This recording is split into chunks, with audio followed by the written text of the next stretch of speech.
রহমানির রহিম। আসসালামু আলাইকুম, কেমন আছেন সবাই? তো আজকে মামার বাড়িতে রুটি বানাচ্ছি, প্রায় 32টা রুটি বানাবো সবার জন্য, 4টা করে, 8জন মানুষ। বড় মামি আবার অফিসে চলে গেছে। আমার রুটিটা কেমন হচ্ছে অবশ্যই একটু কমেন্ট করে জানাবেন। আমি তো দাঁড়ায় থেকে থেকে রুটি বানাতে অভ্যস্ত। এখানে অনেকগুলো বানাইছি, এখানে আবার নতুন একটা বানাবো। ওখানে আমার বোন আবার একটু ট্রাই করতেছে। এখানে আবার একটু ট্রাই করতেছে রুটি বানানো। ছোট মানুষ, বাট ট্রাই করতেছে, মাশাআল্লাহ শিখতেছে আর কি। 3 মিনিটে। হ্যাঁ, তো রুটি দিয়ে আজকে ফুলকপি আলু ভাজি দিয়ে খাবো সবাই মিলে মজা করে। আর দুপুরে আজকের ব্লগটা আপনাদের সাথে শেয়ার করব। দুপুরের ভিডিওতে কি কি রান্না করবো আপনাদেরকে দেখাবো। ইচ্ছা আছে আজকে মাছ দিয়ে লাউ দিয়ে রান্না করবো।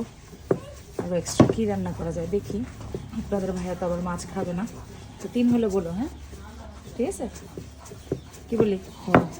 তো আমার রুটিটা আপনাদের কেমন লাগতেছে? হ্যাঁ, করতে থাকো অনেক টাইম। বললাম আমার রুটিটা কেমন হইতেছে একটু কমেন্ট করে জানাবে। এটা গরম পানির রুটি, 1 কেজি আটা দিয়ে আমি 32টা রুটি বানাচ্ছি।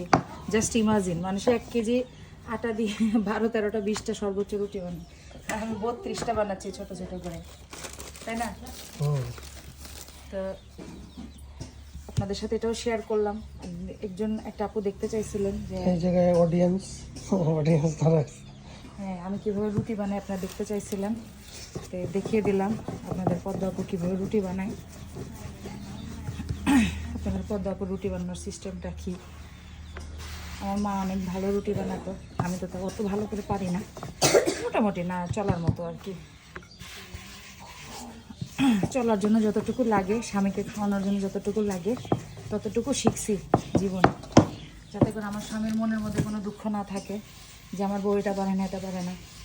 অনেক হাজব্যান্ডের ভিতরে দেখি যে স্বামী পাতলা পাতলা ঝোল খেতে চায়, অমুক মাছের তমুক মাছের। বলো, এখানে আমার ছোট বোনটা কি সুন্দর করে রুটি বানাচ্ছে, দেখেন, ওর কৌতূহল অনেক, মাশাআল্লাহ। দেখেন, ধরো।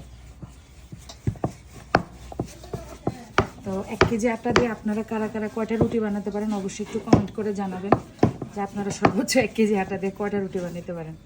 আমি তো বানাই ফেলতেছি যে কটা লাগে। চাইছিলাম 40টা বানাবো, কিন্তু কাটে কুটেও 40টা পারলাম না বানাইতে।